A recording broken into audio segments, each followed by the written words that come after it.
მოგესალმებით, ეს არის თავისუფალი ტრიბუნა მეორე არხის პირდაპირ ეთერში. ჩვენი დღევანდელი გადაცემა ეთქობა საქართველოს ლეიბორისტულ პარტიას და ჩვენი სტუმარი არის საქართველოს ლეიბორისტული პარტიის ლიდერი შალვა ნათელაშვილი. მოგესალმებით, ბატონ შალვა. ძალიან დიდ მადლობას გიხდით ჩვენთან მობრძანებისთვის. ერიქით, დიდი მადლობა თქვენ. მე გულახდილად მოგახსენებთ, რომ აქ ყოველთვის მომიხარი. რადგან არის საშუალება, რომ აკადემიურად ზედმეტი ემოციების გარეშე, რაც ჩვენს პოლიტიკაში გახდა სამწუხაროდ ჩვეულებრივი მოვლენა, იმიტომ რომ ცხოვრება ამძიმე და ეს ასახავს პოლიტიკოსთა, თქვათ, გამოსვლებში, ორატორიის სტანდარტსა თუ სხვა ნიუანსებში. აი, აქ საშუალება არის, რომ აკადემიურად ძალიან დინჯად და ღრმად განვიხილოთ ის პრობლემები, რომელიც ჩვენი ქვეყნის შემაფერხებელი ფაქტორია და ის გეგმები დავსახოთ და ლუსტრირება მოვახდინოთ, რომელიც გამოგვიყვანს ამ ჩიხიდან. ამიტომ დიდი მადლობა თქვენ და თქვენს შესანიშნავ კოლექტივს და მივესალმებით თქვენს დიდ აუდიტორიას მთელი საქართველოს მასშტაბით. თქვენ გიყურებენ, მე ვიცი, ყველგან სადაც კი აჩვენებს ქართული ტელევიზიები, მათ შორის საქართველოს გარეთაც. გმადლობთ, ბუნებრივია, ჩვენ ვისაუბრებთ ყველა იმ პრობლემაზე, რომელიც დღეს დგას საქართველოს წინაშე და საქართველოს მოსახლეობის წინაშე, თუმცა პირველ ნაწილში მაინც მინდა საარჩევნო თემაზე ვისაუბროთ. პირველ რიგში აუცილებლად მინდა გითხოთ, ცოტა ხნის წინ გავრცელდა ინფორმაცია, რომ თქვენ შესაძლოა დუშეთის მაჟორიტარი კანდიდატი იყო, თუ ადასტურებთ ამ ინფორმაციას. დუშეთის მაჟორიტარი კანდიდატობა უკვე ისტორიაში ჩაბარდა, მოგეხსენებათ, ჩვენთან მიღებული ეგრეთ წოდებული საარჩევნო ცვლილებების შედეგად მოხდა ძალიან ბილად რო ვთქვათ, უკუღმართი რეფორმა, ჯერ წაღმართი რეფორმა, რომელიც მაინტერესებს, რომ ეს ყოფილიყო ახლა სწორი და გამართლებული. და შესაბამისად გაერთიანდა რაიონები, ზოგიერთი რაიონი გაიყო შუაზე, უაზროდ, უადგილოდ და შესაბამისად იზოლებული ვართ ამ ფორმატში ვეძებოთ ჭეშმარიტება და დავამარცხოთ აი ეს შავი ძალა, რომელსაც ქვია უკვე შავი ოცნება ქვია, უკვე მაგას ოცნება აღარ ქვია. შესაბამისად დღეს უკვე გაერთიანებულია თიანეთი, ყაზბეგი და დუშეთი. დიახ. ეხლა ადამიანი რაც ასაკში შედის, მით უფრო უბრუნდება იმ ადგილს, იმ ფუძეს, სადაც გაიზარდა. და ჩემი გულიც, რა თქმა უნდა, ჩემ ხალხთან არის, ჩემს ქვეყანაშია, მაგრამ აი ბავშვობის ადგილები და ჩემი წინაპართა ნაფეხურები და მათი საქმეები მეძახის ძალიან აქტიურად. და ეს ადგილები სწორედ აი არის დუშეთში, ყაზბეგში და თიანეთში. მე თუმცა ვიმეორებ გადაწყვეტილება არ მემიღია ამის თაობაზე, ეს ხმები გავრცელდა, ალბათ ივარაუდეს თქვენმა მახვილგონიერმა კოლეგებმა. ძალიან ბევრ საინფორმაციო საშუალებაში იყო ეს ინფორმაცია, ამიტომ მაყურებელიც გთხოვდა, რომ აუცილებლად დაგვეზუსტებინოთ. კი, ჩვენ ეს გადაწყვეტილება არ მიგვიღია, მეცაც გეტყვით, არანაირი გადაწყვეტილება მაჟორიტარ დეპუტატებთან დაკავშირებით პარტიის ჯერჯერობით მიღებული არ არის, დამუშავების პროცესია ეს პრობლემატიკა და იმავდროულად კიდევ ვიბრძვით ჩვენ, რომ მაჟორიტარიზმი როგორმე გავაუქმოთ, როგორც საქართველოს აი მთავარი უბედურება, მთავარი შემოფერხებელი ფაქტორი მომავალზე წინსვლისკენ და პრაქტიკულად ეს მაჟორიტარიზმი არის იგივე ჩვენი ქვეყნისთვის, რაც ხიროსიმას თავზე ჩამოგდებული ატომური ბომბი. პოლიტიკურად, იმიტომ რომ ყველა ბანდიტი, ყველა ყაჩაღი, ყველა ბიუჯეტის მიმთვისებელი, ყველა საკუთარი ნათესავების და ოჯახის დამსაქმებელი მიმხედავი, ყველა საკუთარი პრობლემით დაკავებული ავანტიურისტი თავს იყრის საქართველოს პარლამენტსა და უმაღლეს სახელმწიფო შევლენებში მაჟორიტარიზმის გავლით. ეს იმდენად მახინჯი მოვლენაა, ჩემო ძვირფასო მეგობრებო, რომ საქართველოს პარლამენტში რამდენიმე კანონიერი ქურდი იყო დეპუტატი. რამდენიმე განაბად წოდებული, აი წოდებები რო აქვს, ადამიანები იყვნენ.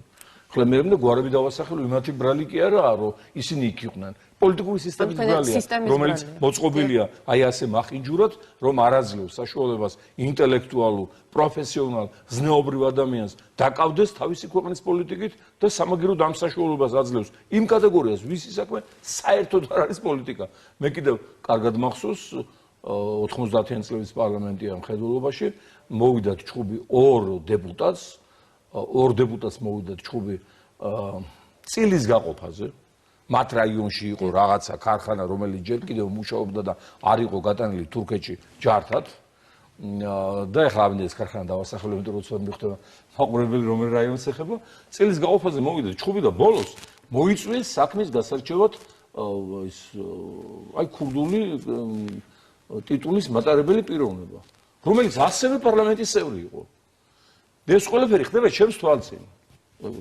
პირდაპირ გეტყვით და დღემდე რომელი წლებია ეს? 93-ში, 14-ში, 15-ში, ნუ გახსოვთ რა წლები იყო, მაგრამ ეს რაც ჩემს თვალწინ მოხდა, მე მასწავლე ახლა ჯორებს არ ვეღნობი. ეხლა ამ ტიტულის მატარებელმა მოусმინა ერთ მხარესაც, როგორც სასამართლოზე.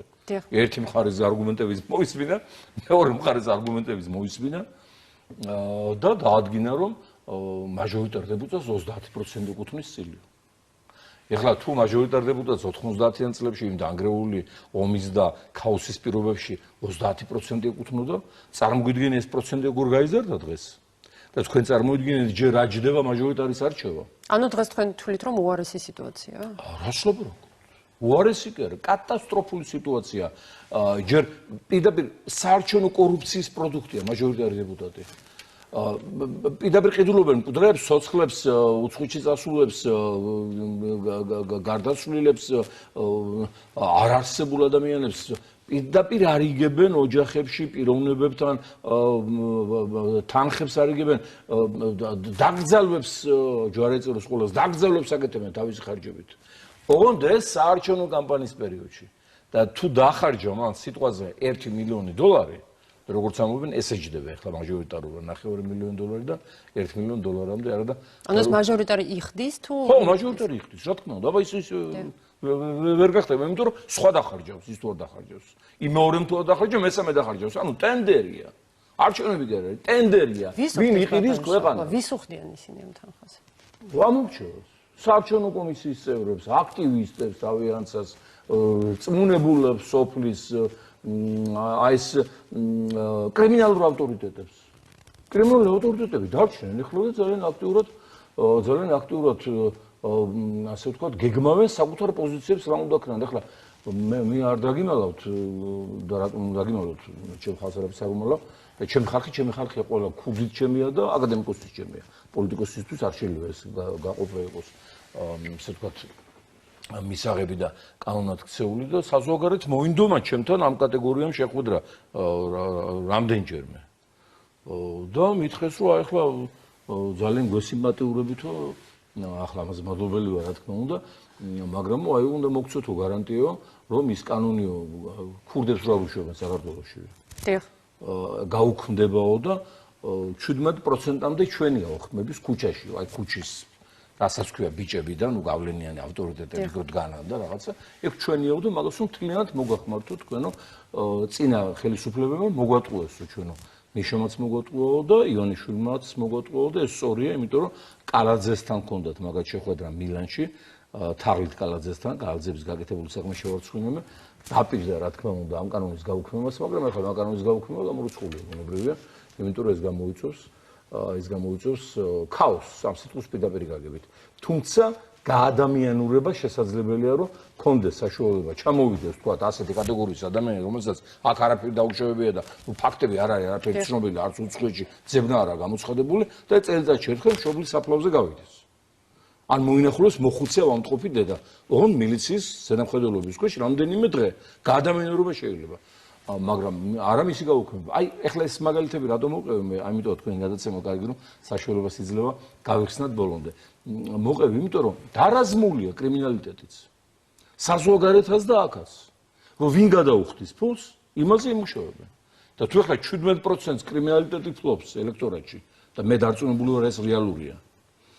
20%-ს ალბათ ეს მილიონერთა კლუბი და კლანი ფლობს თავიანთი ბიზნეს ობიექტები, თანამშრომლები, მძღოლები, 1-20% ამატეს ადმინისტრაციული რესურსი, გამგეობის, გუბერნიის თანამშრომლები.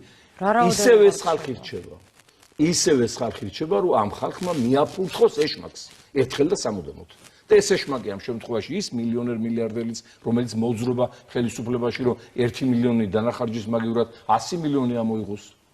ის ეშმაკი იგივე ეს კრიმინალური ავტორიტეტი, რომელსაც თავისი წესდებით და თავისი ტრადიციული ადათებით ეკრძალება პოლიტიკაში ჩარევა. ეკრძალება ის ასკეტურად უნდა ცხოვრობდეს. მას სახლიც არ უნდა ქონდეს. არც ის უნდა ყავდეს მანქანა და არც პირადი თვითმფრინავი. თუ კრიმინალური ავტორიტეტი ასე იყო ძველი წესი, ასე მოდიოდა, ის არ უნდა იყოს მატერიალისტი. მაგრამ ეხლა უკვე ყველა მატერიალისტი გახდა, გაიხედავ ის რა ქვია, მღვდელმთავარი, იმაშია რა ქვია, ჯიპების კორტეში ჩასმული ის კრიმინალიტეტი თავის მატერიალიზმით არის დაკავებული, ხელისუფლება საკუთარ მატერიალურ მოთხოვნილებებს იკმაყოფილებს და ზუსტად ის ჟამია, როდესაც შევიდა უპალი იერუსალიმის ტაძარში და ნახა რომ მამამისის სახლი დახლად იყო გადაქცეული. აი ესე გადააქციეს დახლად საქართველოს ღვთისმშობლის წილხვედრი ქვეყანა, აღმაშენებლის დავითის ქვეყანა, ქეთევან-წამებულის ქვეყანა, გიორგი ბრწყინვალეს ქვეყანა, ცოტნე დადიანის ქვეყანა დახლად გადააქცია ამ კატეგორიამდე. ჩვენ ეს დახლები უნდა უშუალოდ აუცილებლად. გასაგებია, მაყურებელი ყავს ბატონ შალვა, კითხვა არის თქვენთან. მოგესალმებით, თქვენ პირდაპირ ეთერში ხართ. დიახ, ბატონ შალვას მინდა ასეთი შეკითხვა დაუსვა. კი ბატონო. ოღონდ თუ შეუძლია რომ გურწმელად მიპასუხოს. ვეცდები. რატომ დაუთმო თავის დროზე მიხეილ სააკაშვილს საკრებულოს თავმჯდომარეობა? დიდი მადლობა ბატონ შალვა, ეს არის კითხვა, რომელიც ყოველთვის ისმევა ეთერში, როდესაც თქვენ ჩვენი ეს კითხვა არ გამოგებინა, თუმცა რა თქმა უნდა არაფერს არ ვერჩით ტელემაყურებელს. ერთი ის იყო, რა ქვია, კომუნისტების დროს ჩემ თაობას ახსოვს პარტიის ისტორია, იქ გვასწავლიდნენ რომ ნიკიტა ხრუშოვს მოუწყვეს გადატრიალების მცდელობა. ანუ შეეცვალათ სეკასპირული მდივნის პოსტიდან 57 წელს მოლოტოვი, მალენკოვი, კაგანოვიჩის ანტიპარტიული ჯგუფი ესე დაარქვეს მაგათ და მათთან მიმხრობილი შეპილოვი. ეს შეპილოვი იყო საბჭოთა კავშირის საგარეო საქმეთა მინისტრი, ძალიან დახვეწილი პროფესიონალი დიპლომატი, ძალიან ღირსეული კაცი, რომელმაც იცხოვრა დიდი ხანი, ეხლა გარდაიცვალა 95 წლის ასაკში და სიკვდილის ბოლომდე ამტკიცებდა რომ არ ვიყავი მიმხრობილიო. არ ვიყავი მიმხრობილიო, საერთოდ არაფერი კავშირი არ მქონია იმათთან, ნებილია პრიმკნურში. აი დაახლოებით აი შეპილოვის მდგომარეობაში ვარ, ვეუბნები რომ არ დამithმია. არ მყავდა უმრავლესობა, მე ვერ გავხდებოდი საკრებულოს თავმჯდომარე, ჩემო ძვირფასო და ჩემო ძვირფასებო. საკრებულოს თავმჯდომარეობის უმრავლესობა ყავდა მიხეილ სააკაშვილს. არ დაგიმალავთ, მან შემომთავაზა, რომ ამირჩევდა საკრებულოს თავმჯდომარედ თავისი ხმებით. რაზედაც მე კატეგორიულად განვაცხადე, რადგანაც მას უნდოდა რა, ვემართე. მე რასაც მეტყოდა მიხეილი და ნაციონალური მოძრაობა, უნდა გამეკეთებინა ის. წინანდელ შემთხვევაში მომწყვეტდნენ იმპიჩმენტს და გადამაყენებდნენ. ეხლა ნებაყოფლობით მონობაში არავინ არ მიდის, მით უმეტეს ნათელაშვილი მონობაში არავისთან არასოდეს არ წასულა და თანაც მიხეილ სააკაშვილის მონობაში რა ვარი იყო.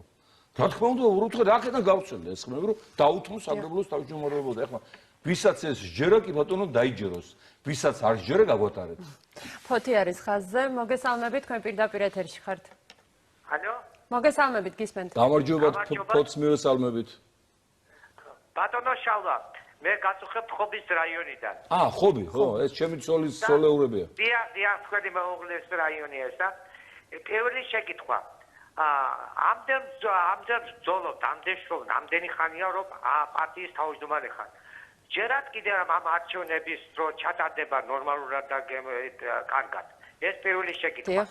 მეორე, თქვენ როგორც გამოცდილ იურისტ, თქვენს მიერ დაწერილი კოდექსები ეხლაც მუშაობთ, მე კარგად ვიცი.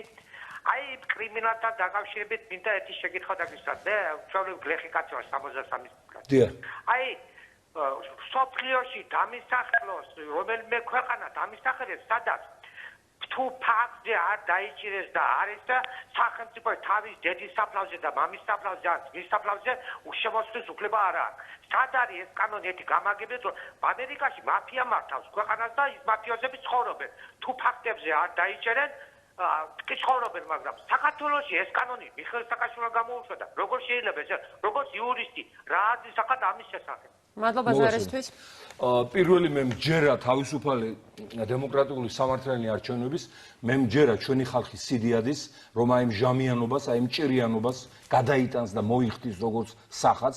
ეს ჭირიანობა და ეს ჟამიანობა არის სწორედ ხელისუფლების უზურპაცია, მითვისება, არჩევნების გზით გაყალბება, ვითომ არჩევნების გზით სინამდვილეში არასაარჩევნო ცვლილებები ხელისუფლებებისა, რომლებიც ერთმანეთზე უარესები გამოდგა, იმიტომ რომ ხალხს მართლა არ აურჩევია ისინი. მხედველობაში არ მაქვს თქვა გარკვეული გამონაკლისები, როდესაც 90-იან წლებში ზუსტად გამსახურდია მოვიდა არჩევნების გზით დემოკრატიულად და დიდებულად და გრანდიოზულად, მაგრამ მე ეს პროცესი შეწყდა სამოქალაქო ომით, სამხედრო გადატრიალებით, კრიმინალიტეტის თარეშით და შემდგომ 2012 წლის 1 ოქტომბერიც ხალხმა როდესაც დაიჯერა აი ამ თავზეხელაღებული თაღლითის დანაპირები, რომ აუხდებოდა სანატრელი ოცნებები, მართლაც არ ყოფილა გაყალბებები და მართლაც იქ ამან მიიღო ხმები ივანიშვილმა და მართლაც პირველ შემთხვევაში იყო ჩვენ წავაგეთ არჩევნები. ლეიბორისტულმა პარტიამ ერთადერთი არჩევნები წააგო 2012 წლის 1 ოქტომბერს, იმიტომ რომ ჩვენმა ამორჩეველმა დაიჯერა ბატონ ბიძინა ივანიშვილის დაპირებები უფასო ფულზე, 2%-იანი ვალების გაუქმებაზე, 100 ქარხანა ფაბრიკის აშენებაზე, რუსეთთან უვიზო რეჟიმზე, ბაზრამდე პროდუქციის მისი ხარჯებით მიტანაზე, ეს ყველაფერი დაიჯერა კი მეუბნებოდით ხალხს, ეს არის ზღაპარი, ეს არის თაღლით. ახლა დაერივნენ ჩეულიშვილების ოჯახს და ახლა რა ამბები ატეხილა ნახეთ ერთი იმ მენაშენეების პრობლემასთან დაკავშირებით. მაგრამ კანონიერება უნდა თანასწორი იყოს ქვეყანაში. ყველას მიმართ, ნათელაშვილის მიმართ, ჩეულიშვილის მიმართ და ივანიშვილის მიმართ. ივანიშვილმა რო გადაყარა ქწანისის რაიონში მენაშენეები 2 კორპუსის 90-იან წლებში და გაიქცა მოსკოვში. და რო წაიღო ის ფული და დღემდე არ დაუბრუნებია. ამაზე პასუხი არ უნდა მოსთხოვონ, ამაზე მაინც კარგი დავანებოთ თავის შემდგომ ჩადენილ საღდრიზე და მილიარდებზე და ლარის ხელოვნურ გაუფასურებაზე და ქვეყნის გაფრთხვნაზე, გაძარცვაზე, ტიტების მოთხრაზე, ბოტანიკური ბაღების მითვისებაზე და რა ვიცი, ქალაქის ცენტრის მითვისებაზე და ყველაფერზე. ამაზე ხო უნდა მოსთხოვონ პასუხი, ვიღაცამ ხო უნდა მოსთხოვოს პასუხი არა? მე რა ამერიკის პრეზიდენტი ნიქსონი პოსტზე იჯდა, როცა იძულებული გახდა გადამდგარიყო ვინაიდან ფაქტზე დაიჭირეს, რომ უსმენდა მისი პარტია, მოწინააღმდეგე პარტია, სამდროშ ნიქსონი არ უსმენდა. პარტიები უსმენდნენ ერთმანეთს, ხო? და აი ამაშია საქმე, რომ თანასწორობა, კანონის ერთიანობა არის სოციალური სამართლიანობის გარანტი. და სოციალური უსამართლობა იწყება მაშინ, როდესაც ადამიანები სხვადასხვა სამართლებრივ და პოლიტიკურ დაცულობაში არიან წარმოდგენილი. როდესაც პარლამენტის წევრს 100-ჯერ იმაზე მეტი ხელფასი აქვს, ვიდრე საწყალი ბებია პენსიონერი იღებს სარჩოს, ხო? რა თქმა უნდა, ეს პარლამენტის წევრი ნაკლებს იფიქრებს თავისი ხალხის პრობლემებზე და უფრო მეტად დაკონცენტრირდება, როგორ ამ 100 მაგს დაამატოს კიდევ 100 მაგი და ეს ხდება ზუსტად და ამიტომ არ დამდგეში. ბატონ შალვა, იმისთვის რომ არჩევნები იყოს დემოკრატიული, ისევ არჩევნების თემა რო გავაგრძელოთ, ხო? ამიტომ იქნებ დავამთავრე ეს პასუხი. კი ბატონო. დემოკრატიული არჩევნები აუცილებლად საქართველოში იქნება, მე ვარ ჩვენ იმ სტადიამდე, იმიტომ რომ ჩვენ ვართ ის ქვეყანა. რა, აი კანონმდებლობა რამდენად იძლევა ამის საშუალებას, რომ იყოს დღევანდელი კანონმდებლობა გაყალბებისკენ მიმართული. რომელსაც რომლის შეცვლას ითხოვდა ლეიბორისტული პარტია, როგორც ინტერპარტიული ჯგუფი, აი ეს მინდოდა რომ გააგრძელებინოთ უბრალოდ. ჩვენ თუ არ ვიაქტიურებთ, თუ ჩვენ მასობრივად არ გამოვალთ არჩევნებზე, იმას ვარ გეუბნებით, რომ გამოდიდე ყველა მომეცით ხმა, სასურველია თქმა უნდა, დიდ მონაწილეობა მომცეს ხმა, იმიტომ რომ ეჭვარგებარებათ რომ მე თქვენს იქით არავითარი სხვა გზა არ გამაჩნია, როგორც მუხრა მაჭავარი ამბობს ლექსში და მხოლოდ თქვენ მოგემსახურებით და სხვა იდეა მე არც მქონია, არც მაქვს და არც მექნება, მაგრამ აი მასობრივი გამოსვლა არჩევნებზე გამორიცხავს გაყალბებას. გაყალბების შეჩერება, როდესაც კანონმდებლობა მომართულია ფალსიფიცირებისკენ, შესაძლებელია არჩევნებში მასობრივი მონაწილეობით უკვე მექანიზმი არ მუშაობს. ამიტომ ვინაიდან ივანიშვილმა დატოვა აი ეს არათანასწორი საარჩევნო გარემო საარჩევნო კომისიებში თავის საკუთარი უმრავლესობა, ისევე როგორც თქვათ მაჟორიტარიზმის გაუქმებაზე თქვა უარი, ისევე როგორც კვალიფიციურ სუბიექტებს იგივე ჩვენ წაგვართვა უფასო სარეკლამო დროის დიდი ნაწილი და გაუნაწილდა თავის მიერ მოსყიდული პარტიულკებს, ის რესპუბლიკელები, ბრეწველები და ეს ფორუმი და კონსერვატორები და ვიღაცები რო ყავს იქ სამარცხვინო ვითომ პარტიები რა პარტიები გენერიან, საკუთარ ოჯახს არ ცილდება მათი ცნობადობა და მათი საქმიანობა და მათი საქმიანობის შედეგები. აი იმის ძალიან ბევრი ვიბრძოლოთ, რომ ეს გაუქმებული იყო, ეს შეჩერებული იყო, ეს შეცვლილი იყო, მათ შორის საერთაშორისო არენაზეც, მათ შორის პირადად ამერიკის შეერთებულ შტატებში, პრაქტიკულად გავიცანი კონგრესის და სენატის ყველა წამყვანი ლიდერი ამ წლების განმავლობაში, ტედ კრუზიდან და მარკო რუბიოთი დაწყებული და სტივ რასელი გაგრძელებული და ვიკერი დაგვირგვინებული და მოკლედ მთელი ამერიკის პოლიტიკური ელიტა, რაც ვფიქრობ, რომ ქვეყნის სიმდიდრეა, არა მარტო ჩემი, არამედ ჩვენი ქვეყნისთვის იქნება გამოყენებული ეს მეგობრობა, ეს ცნობადობა, ვინაიდან ჩვენ გვჭირდება ამერიკასთან მჭიდრო სამხედრო თავდაცვით ურთიერთობა. ჩვენ ვეღარ გადავრჩებით ტერიტორიულად და ფიზიკურად, თუ არ გვეყოლა დიდი და ძლიერი სამხედრო მოკავშირე და ასე დედამიწაზე არსებობს მარტო ამერიკის შეერთებული შტატები. ნატო როდის მოვიდა, როდესაც არავინ არ იცის და ხედავთ რა უმედო მდგომარეობა ყოველ წელს ახალი დაპირებები. ისევე როგორც ჩვენ ამერიკის შეერთებულ შტატებთან უნდა აუცილებლად დავაწესოთ უვიზო მიმოსვლა, რომ ჩვენ მოქალაქეებს შეძლოთ უვიზო და უპრობლემოდ გადაადგილება, გასვლა და შემოსვლა და ეს აღარ იყოს ოჯახიდან წასვლა და მე არ ჩამოსვლა იქიდან და გადაჯიშებენ გაგებით, რომ ბავშვები ვერ იზრდებიან ქართულად და პრობლემებია ამ გაგებითაც.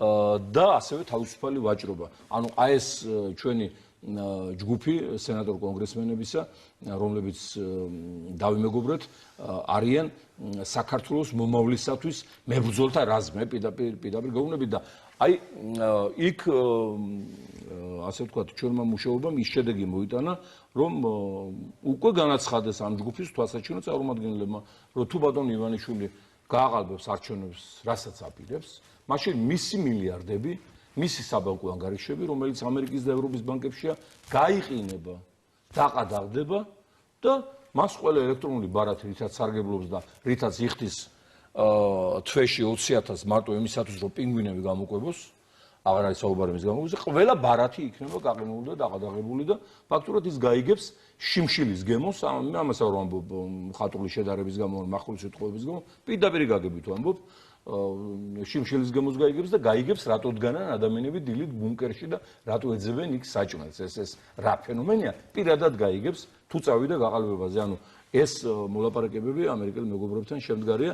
შესაბამისად, ახლა მე დარწმუნებული ვარ, რომ ქვეყანა საქართველო, რომელსაც დიდ ბრიტანეთზე ადრე ჰქონდა პარლამენტარიზმი და თამარ მეფის დროს გახსნილი აი ეს დარბაზი, აი სამეფო საბჭო, იყო ევროპული პარლამენტარიზმის რენესანსი. და ეს რენესანსი აქ დაიწყო საქართველოში. მართალია ის წოდებრივი იყო, არჩევითობაში ვერ მოასწრო გადასვლა მონგოლთა შემოსევების გამო არ დაგცვალდა. თორე არჩევითობაშიც ჩვენ ვაჯობებდით ყველა ევროპულ სახელმწიფოს, იმიტომ რომ ქართველის ბუნება, ჩვენი ხალხის ბუნება ქართველი იქნება თუ სხვა ეროვნების, ვინც აქ ცხოვრობს და ამ ჩვენს ეთნო ტრადიციულ გარემოში ვითარდება, არის ძალიან ტოლერანტული, არის ძალიან უაღრესად დემოკრატიული, არის ძალიან ჰუმანისტური.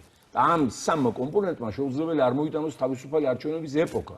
ეს ეპოქა დადგება და ჩვენ ამისათვის უნდა ვემზადოთ დღეიდანვე და ამ არჩევნებიდანვე. ეხლა რაც შეეხება მეორე კითხვას, მეორე ნაწილი იყო კრიმინალთან დაკავშირებით, პრინციპში რაზა თქვენ მე უკვე მოგახსენეთ, ახლა მე იურისტი გახლა ვარ და თლაც ბოლომდე არ მესმის, ხო, ეხლა როცა არაფერი კონკრეტული ფაქტი არ აგაგ და მარტო ადამიანი თუ ითვლება კრიმინალური ამ ქურდული სამყაროს წევრად, ამის გამო ისჯება და ფაქტი არ არის მის მიერ ჩადენილი დანაშაულის, თლად ეხლა იურიდიული კუთხით რომ მიუდგეთ, არ იწევს სისწორის ემოციებს. ეხლა მე შეიძლება ვთქვა, რომ ვარ პირატი, მეკობრე ვარ ინდოეთის ოკეანეზე. ეხლა ამის გამო ხო შეიძლება მტაცონ ხელი დამიჭირონ და გავუკეთონ ციხეში, უნდა დავიმტკიცო, რომელი გემი დავაყაჩარე, ხო? რომელი კატერით მივუახლოვდი ტანკერს, ხო? ამიტომ რა თქმა უნდა ეს სამსჯელო საკითხია, თუმცა უნდა გავითვალისწინოთ, რომ შეუძლებელია კრიმინალიტეტის დაბრუნება ჩვენს ქვეყანაში და გავიხსენოთ, რომ ჩვენს ქვეყანას მართავდა კანონიერ ქურდად წოდებული პიროვნება ღმერთმა აცხონოს, ჩვენის ის ქვეყანა ვართ. ამიტომ ძალიან ბევრი რამ გასათვალისწინებელი გვაქვს და ამიტომ ყველამ თავისი ადგილი უნდა იცოდეს. კრიმინალიტეტი არ უნდა მოძრაობდეს პოლიტიკაში. მილიონრები, მილიარდელები არ უნდა მოძრაობდნენ პოლიტიკაში, ნაოდენ იყვნენ დაკავებული ეკონომიკის განვითარებით, ბიზნესის გაფართოებით, სამუშაო ადგილების შექმნით, ქველმოქმედებით. 10% ხო საქველმოქმედოა მთელ მსოფლიოში ყველა მილიონერისათვის. აბა წარმოიდგინეთ, ახლა 7 მილიარდიდან ივანიშვილმა რომ 10% გაუშვას წელიწადში ქველმოქმედებაზე, 700 მილიონია, ხო? არც ერთი მშიერი არ გვეყოლება ქვეყანაში. და ოპოზიციასაც სალაპარაკო ძალიან ცოტა რამე დარჩება, რომ იცოდეთ. მაგრამ არ არის ჩვენთან ეს ქველმოქმედების ტრადიცია. ჩვენთან არის ტრადიცია რა? ვინც ცოტას მოიპარავს დაიჭერენ ციხეში, ვინც ბევრს მოიპარავს გახდება დეპუტატი და მინისტრი. აი, ესე უგუღმათ არის მოწყობილი ქვეყანა. ამიტომ ჩვენ უნდა წაღმა გადმოვაწყოთ ჩვენი საზოგადოება და ჩვენი ქვეყანა. კიდევ ერთი მაყურებელი გველოდება, მოგესალმებით, თქვენ პირდაპირ ეთერში ხართ. გამარჯობათ, მოგესალმებით, მივესალმებით ბატონ შალვას. გამარჯობათ. იმერეთიდან გიგახსენებით ბატონ შალვა. გაიხარეთ, ძალიან მიყვარს იმერეთი და ნატო როდის ჩამოვალ თქვენთან. ჩვენი პარტიის აქტიური ხალხმოძრაობის კითხვა ვახასებთ. კი ბატონო. ამ ეგრეთ წოდებული აირაის და NDI-ის კვლევები დაწინაურდა პატაბურჩულაძის პოლიტიკური მოძრაობა, თავისუფალი დემოკრატები, რესპუბლიკელები და კითხვა გვებადება, ან საიდან აქვს ამ პარტიას ამდენი ფინანსები, სულ მოძრაობენ, ბატონო შალვა, ოფისები კარგი, პატაბურჩულაძის პარტია დააშედეთ. და თუ ენდობთ თქვენ მათ კვლევებს, ან ოფისები, ეს თანხები საიდან აქვს? თანხები ამდენი. მადლობთ. ნუ ეხლა ბატონი პატას პოლიტიკოსობა იგივე, მე ეხლა რიგოლეტოს არია შევასრულო აქ სტუდიაში. რაზედაც ალბათ მინიმუმ გაიცინებთ, მაქსიმუმ გამაცემებთ სტუდიიდან. მე არ ვიცი ეხლა ვიჯერა მისი პოლიტიკოსობის და მისი მხარდამჭერი, ფიზიკურად ცოცხალი მხარდამჭერი არ მინახი. არავინ. ეხლა ფინანსები საიდან აქვს, როგორ არ იცით, ქართული პოლიტიკა ხო დიდი სავაჭრო დახლები, რაც თქვით წევან, აი იერუსალიმის ტაძარი და გაშლილი დახლები. ეხლა თუ დაკარგავ რაღაცა შინაგან შემოკავებულ ფაქტორებს, ფული დიდი იშოვება. თავარი პრინციპები დათმო და მისცე მორჩილების გარანტია ვინმეს. ეს ვინმეები ვიცით ვინ არიან მსხვილი პოლუსები, პოლიტიკური, ფინანსური, ოლიგარქიული. სხვა გზით ფული არ იშოვება. სხვა შანსი არ არის ფული შემოვიდეს, აი სანამ არ გაიგებს ქართველი მილიონერი თავის ნომერს სიაში. კაპიკის დამდები არ არის. და ამერიკაში და იგივე ევროპაში, როცა აფინანსებს რომელიმე მსხვილი კორპორაცია ან ოლიგარქი ან ფინანსისტი ხელისუფლების პარტიას, აუცილებლად აფინანსებს ოპოზიციასაც. რადგან იცის, რომ ძალიან გაძლიერებული ხელისუფლება მასაც ჩაღლაპავს. ამიტომ მას სჭირდება დამაბალანსებელი, გაძლიერებული ოპოზიცია, რომელიც არ მისცემს საშუალებას აი ამ სახელისუფლო სტრუქტურას დაერიოს და მოხდეს ის, რაც მოხდეს სააკაშვილის დროს. მთელი ბიზნესი წავიდა მისკი ვარდების რევოლუციის დროს, მოუწვრიალდა მე და პირველ რიგში ბიზნესი ჩაღლაპა. მთელი კანონიერი ქურდები და კრიმინალიტეტი წავიდა ვარდების რევოლუციის დროს სააკაშვილისკენ, მოუწვრიალდა და ჩაღლაპა ყველა, ხო? ყველა გაძევა აქედან. ამიტომ არის რომ ბალანსის დაცვა ყველგან და ყველაფერში არის აუცილებელი, სამწუხაროდ ჩვენთან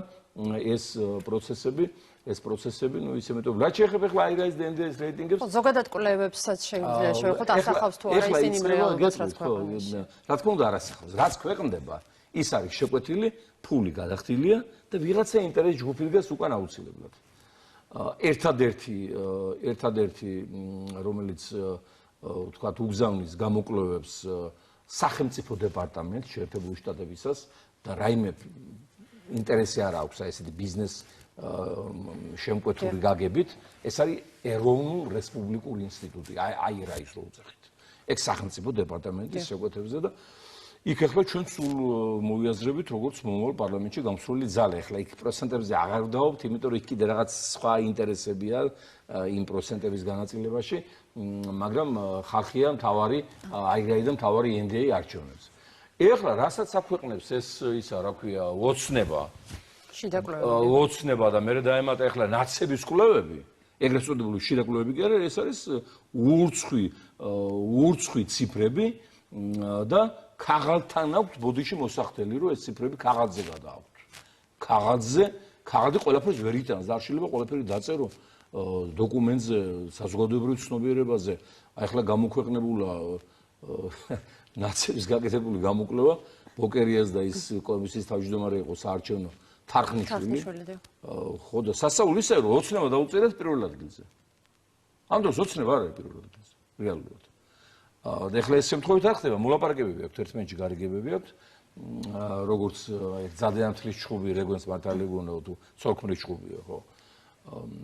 როგორც იყო 90-იან წლებში შევარდნაძე და აბაშიძე ვითომ დანასისხლად ებრძოდან ერთმანეთს და როგორც არჩევნები მოვიდოდა, გაიმართებოდა კონსულტაცია და იტყოდნენ, რომ რა გვინდა ეს შალვა და ეს სხვა ვიღაცა, მოდი ჩვენ გავიყოთ პარლამენტი. და მიდიოდა პროპაგანდა, რომ ორი ძალა ორი მეგობარი ჯობია ერთს, ორი სახლი ჯობია ერთს, ესე ლოზუნგიც კი ქონდათ ასეთი. ორნი ვარ და ორნი ვარ. ესენიც აი ორნი ვარ და ორნი ვარ პრინციპით მიდიან კონსულტაციები აქვს ხშირი, ამიტომ ერთმანეთს უწერენ ამ რეიტინგებითაც ეხმარებიან, ყველაფერს ეხმარებიან. ეხლა ის რომ სააკაშვილსა და ივანიშვილის შორის ასეთი გამძაფრებული დაპირისპირება ეს არ უკავშირდება მაინც და მაინც პოლიტიკას და დიდ იდეოლოგირებულებებს. ეს პიროვნულია უფრო თქვა. ეს პიროვნულია ფინანსურია. იმიტომ რომ ახლა მიშა ადებინებდა მაგას ფულს რაღაცებისთვის, თავისთვისაც და პარტიისთვისაც და რაღაცებს აშენებინებდა კიდე მისი ნების საწინააღმდეგოდ. სხვათა შორის. რასაც აშენებინებდა, ჩემ აზრით კარგს აკეთებდა. იმიტომ რომ ეგეც უნდა დაადებინოს, ხვიდა უთხრე რომ აი კიდევ არ ააშენებინა ის რაც საჭირო იყო და არ გააკეთებინა. და კიდევაც ზალმაგრას შეცდა რომ პოლიტიკასთან ახლოს მოუშვა და კიდევაც ნახა ამ ყველაფრის შედეგები და ქვეყანამ ნახა რაც თავარია შედეგები და რა თქმა უნდა სააკაშვილის ბრალია რაც მოხდა გამწარებულმა ხალხმა აი იმ რეჟიმისაგან რაც ნაცების დროს არსებობდა აი უკანასკნელი საშველი ნახა ამ არარაობაში რასაც წარმოადგენს ივანიშვილი და გაქანდა მისკენ ანუ ის ამბავი რომ სააკაშვილი მოვიდა ხელისუფლებაში საქართველოსი არის შევარდნაძის დამსახურება ხალხი აიძულა შევარდნაძემ თავისი უსასრულო 30 წლიანი მართლობით, რა დროსაც მხოლოდ ზარალი, კრახი, სისხლი, ომი, გადატრიალებები და გაჭირვება ახსოვდა ხალხს. ხო? და ის ამბავი, რომ ივანიშვილი მოვიდა, არის სააკაშვილის დამსახურება. ეხლა უნდა მოვიდე ესეთი ძალა, რომელიც იქნება ქართველი ხალხის დამსახურება და ქართველი ხალხის პროდუქტი, ქართველი ხალხის მსახური. და ასეთზე პრეტენზია გვაქვს ჩვენ ლეიბორისტულ პარტიას. არ მგონი ამ საქმეში ვინმე ყავდეს სხვა კონკურენტი თანამედროვე პოლიტიკურ სპექტრში, რადგანაც ჩვენი გავლილი 25 წლიანი გზა მეუთითებს ერთადერთ რეალობას, რომ ჩვენ დავიცავით პრინციპები, დავიცავით ზნეობა, არასოდეს ჩვენი ხალხისთვის არ გვეღალატია საქმისთვის, პრინციპებისთვის, თუმცა შეცდომები დაგვიშვია რა თქმა უნდა. ბატონ შალვა ძალიან აქტიურობს ჩვენი მაყურებელი და კიდევ ერთი კითხვა არის თქვენთან. ესები მოკლე პასუხები გავცემ, რომ მეტმა დაარღვევს. მოგესალმებით, თქვენ პირდაპირ ეთერში ხართ. გამარჯობა. მინდა ერთი კითხვა დაგისვათ ესეთი. თქვენ აცხადეთ, რომ პირდაპირ ეთერში შეგიძლიათ ყველასთან დაждომა და დებატი. დიახ. ბოდიშის მოხდით. აი, გუგავა თქვენ თანამებრძოლები 10 წლების განმავლობაში ყოფილიყო თქვენი პარტიის წევრები. სულ ერთად მოვდიოდით, რაც მახსოვს, გუგავას გავდა. რატომ გეშინიათ პირდაპირ ეთერში დაждომა და ერთ-ერთი პოლიტიკურ გონებს რო უწოდეთ? კონკრეტულად ვის გულისხმობთ ბატონო, თუ შეიძლება რომ დაგვისახელოთ? თუნდაც სოშალ მერაშვილს. თუნდაც. მადლობა. ისო? სოსო შატმერაშვილი. ესენ ცოცხლებია კიდე. ხო, სამწუხაროდ მე დებატებში უჯდები პოლიტიკურ მოწინააღმდეგეებს, ვისთანაც მაქვს იდეური და სტრატეგიული საკითხები გასარკვევი, გასარჩევი და დასაზუსტებელი. და მე არასოდეს არ გამომიცხადებია, რომ დაუჯდები პოლიტიკურ დებატებში პიროვნებებს, ვინც ისარგებლა ჩემით პარტიის და ხალხის წლების განმავლობაში, ვინც არ მოიკლო არც ხელფასი, არც სიკეთეები, რომელიც გამოდიოდა მათი დეპუტატობიდან, მათი საკრებულოს წევრობიდან, მათი კომისიის თავმჯდომარეობიდან, აპარატებიდან, მდივნებიდან, მომსახურე მანქანებიდან, რაც პარტიით მიიღეს. და როგორც კი 2012 წელს გამოჩნდა ბიძინა ივანიშვილი თავისი მილიარდები და როგორც კი გამოუგზავნა კაი დიდი თანხა, აიღეს უზარმაზარი დაშნა და ჩამართლეს ზურგში. და დღემდე აგრძელებენ ამ სიბინძურეებს, დღემდე იღებენ ფულს ამ სიბინძურეებში. უშიშროების უფროსი ბატონი გომელაური და მეთანხმება, რომ თვითონ არის ეს ბატონი გომელაური პასუხისმგებელი მათ ფინანსურ უზრუნველყოფაზე, რათა ყველანაირი სიბინძურე იკადრონ და ისაუბრონ და ელაპარაკონ და მათ ალბათ ღმერთი აპატიებს. მე არც პატიებას ვაპირებ ასეთებთან, არც დებატებს, არც შერიგებას. ალბათ ღმერთთან რო ექნებათ აუდიენცია, ის ღმერთი აპატიებს, იმედია ღმერთი დიდია და მიმტოვებელი. მე ახლა ამხელა პრეტენზიას ჩემ თავზე ვერ ავიღებ. საერთოდ ქართულ პოლიტიკაში უნდა დამთავრდეს ღალატი. ქართულ პოლიტიკაში უნდა იცოდეს ყველა, რომ თუ გავიდა ერთი პარტიით პარლამენტში და აიღო მანდატი და შემდგომ მიატოვა ეს პარტია და გადავიდა სხვა პარტიაში, ამ შემთხვევაში მას უნდა შეუწყდეს სადეპუტატო უფლებამოსილება.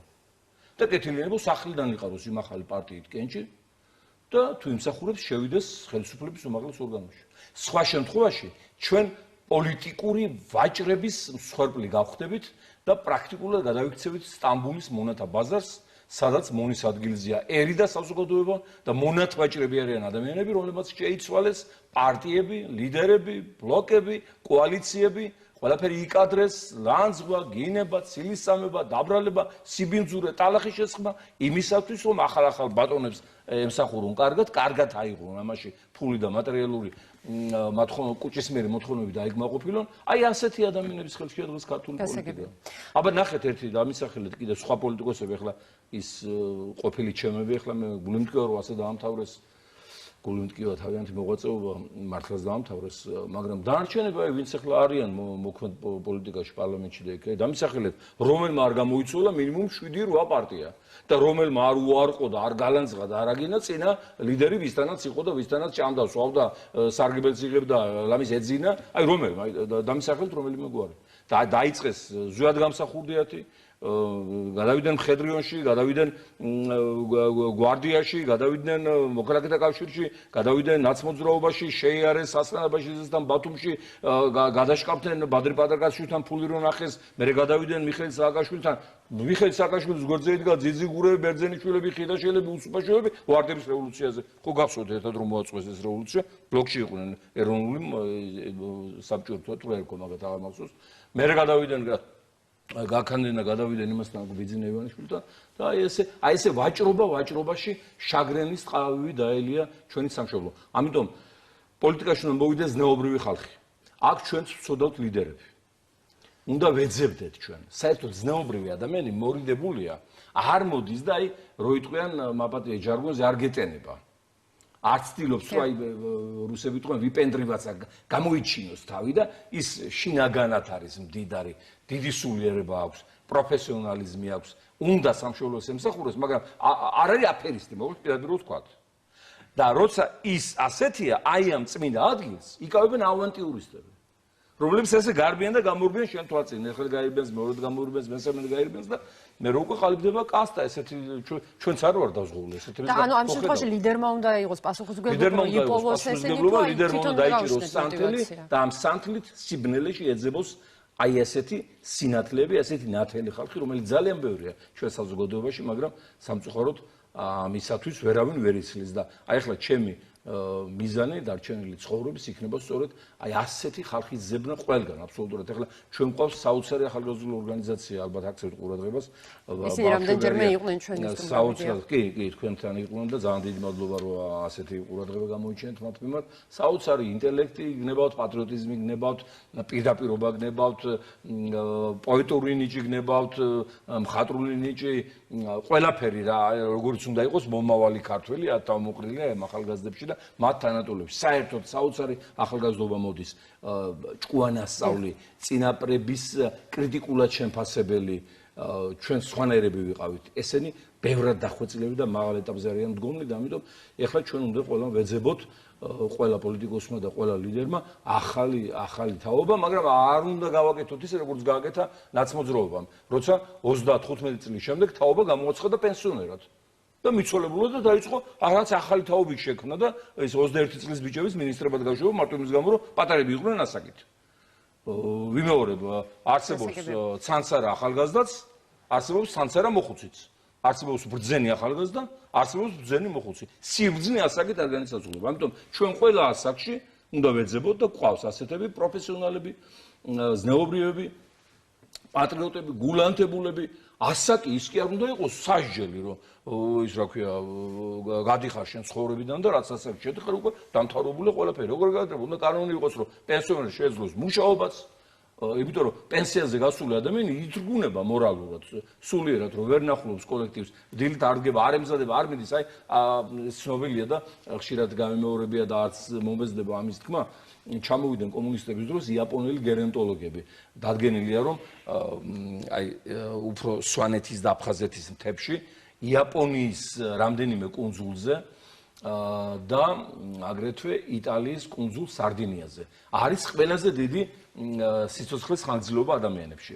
ну მაშინ ესე იყო აქ ჩვენთან, მაგრამ ამ განვლილ წლებმა ალბათ ჩვენთან ეს კოეფიციენტი ცოტა დააგდო სამწუხაროდ. აინტერესებდათ სიცოცხლის ხანგრძლივობის მიზეზები კავკასიის მთებში, აი ჩვენთან საქართველოში. და მათ დაასკვნეს, რომ ჩვენთან, ну რა თქმა უნდა, საკვები იქ თავისთავად ცხადია, ჰაერი იქ, ოზონირებული მდინარის ხეობები, ეს ყველაფერი მნიშვნელოვანია, მაგრამ საქმე იმაშია, რომ იქ მთაში რაც ასაკში ადამიანი, უფრო მეტად ეკითხებიან ჭკუას. უხუცესად ითვლება. პატივს სცემენ, საპატიო ადგილას სვავენ, ქორწილები იქნება თუ ჭირის უფრა იქნება და ის რო გრძნობს ამ ფუნქციას და დატვირთვას დიდხანს ცოცხლობს. და დიდი და მეტი სარგებელი მოაქვს ოჯახისთვის, სოფლისთვის, საზოგადოებისთვის.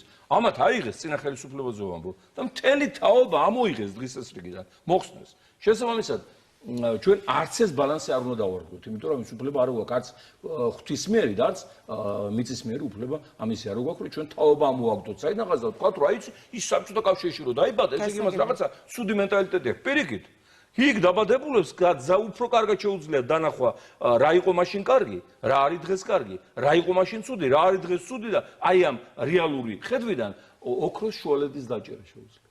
კიდევ ერთი მაყურებელი გველოდება, მოგესალმებით, თქვენ პირდაპირ ეთერში ხართ. მოგესალმებით. მოგესალმებით, გისმენთ. მე ვარ დევნილი აფხაზეთიდან. მინდა დაუსვა შეკითხვა ბატონ შალვას, მინდა დიდი პატივისცემა მის მიმართ გამოვხატო.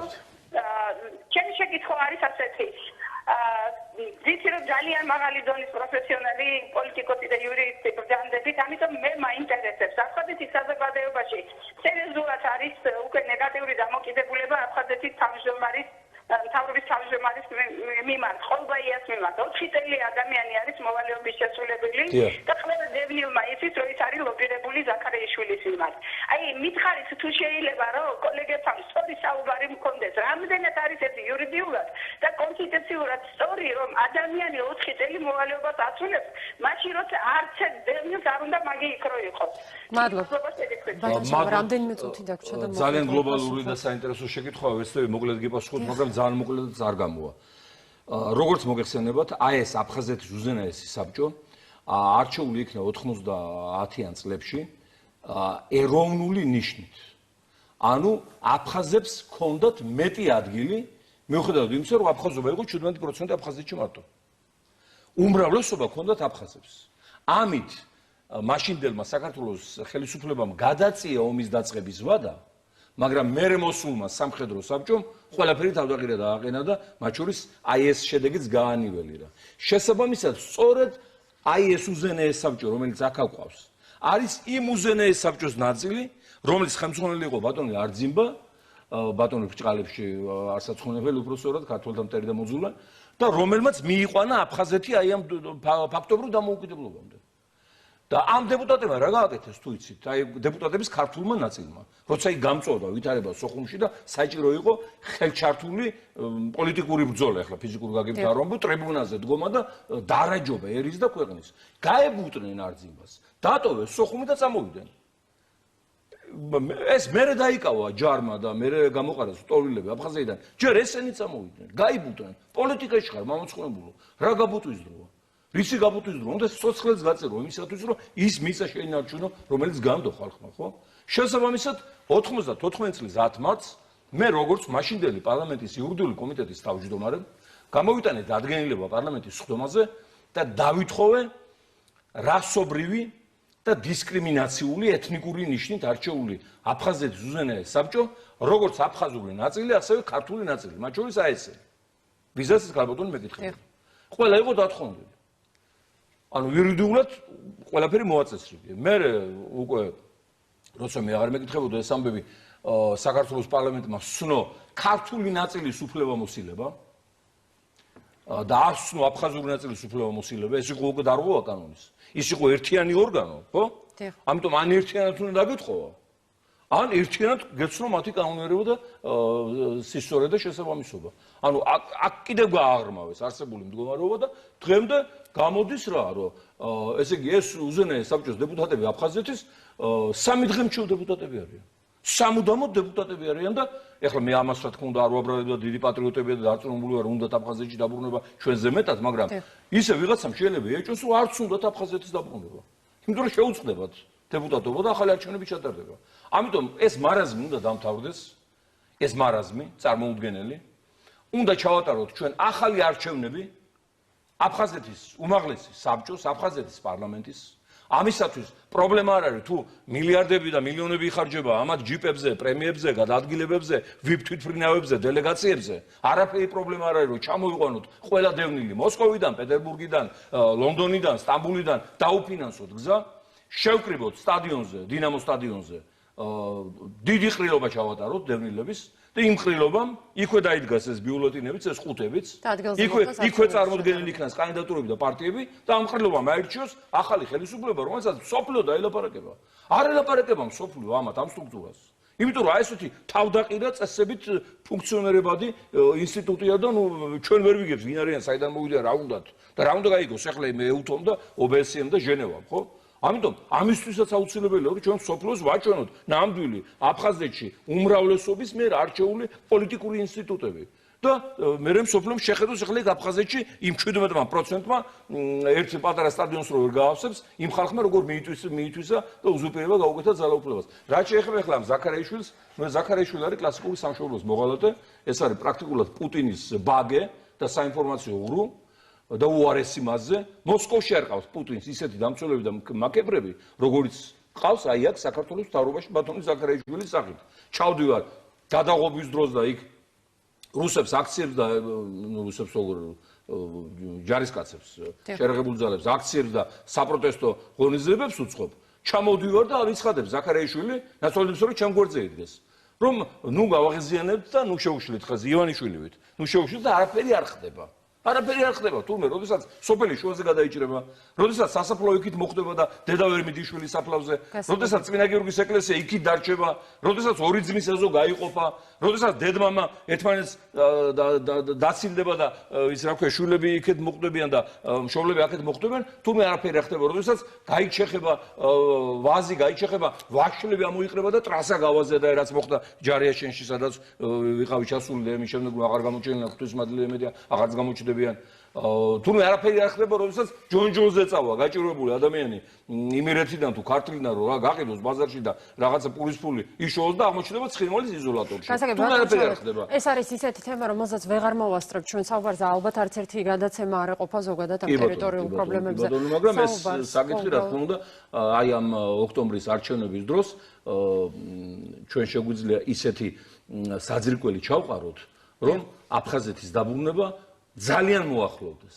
აი ძალიან მოახლოვდეს და აფხაზეთის დაბრუნდეს და ცხინვალის რეგიონის. ისეთი საძირკველი შეგვიძლია ჩვენ ჩავყაროთ და ვიმეორებ. ჩვენ შეგვიძლია საქართველოს გაერთიანება და გამთლიანება. მე და საქართველოს ლეიბორისტულ პარტიას. პირველი, იმიტომ რომ ჩვენ ხალხთან ერთად ვიმუშავებთ, არ ვიქნებით ვიწრო პარტიული ეგოისტური რაღაცა სექტანტური მიმდინარეობა. ხალხია ჩვენი პარტია და ჩვენ ვართ ხალხის ნაწილი. მეორე, იმიტომ რომ ჩვენ მიგვესწრება თანაბრად, პირდაპირ გეტყვით, ვაშინგტონშიც ბრიუსელშიც და მოსკოვშიც. ეს სამი მსოფლიო ცენტრი წყვეტავს საქართველოს ბედს. სამივეგან მიგვესწრება.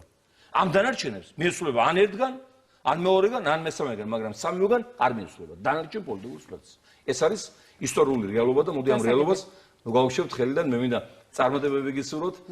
თქვენს სარედაქციო პოლიტიკას განვითარება, გაძლიერება, ტელემაყურებლის შემომატება კიდევ უფრო და კიდევ უფრო და ასევე მინდა გისურვოთ კარგი დასვენება აი ხანმოკლე პერიოდში, როცა აპირებთ არდადეგებზე გასვლას და რაც თავარია. ყველას ერთად გველოდება მძიმე საარჩევნო პერიოდი. რაც თავარია, ჩვენ გველოდება ძალიან ისტორიული საარჩევნო დღე 8 ოქტომბერი და ამისათვის ყველა უნდა მომიზადოთ უაღრესად ღირსეულად და უაღრესად მაღალი პარამეტრები.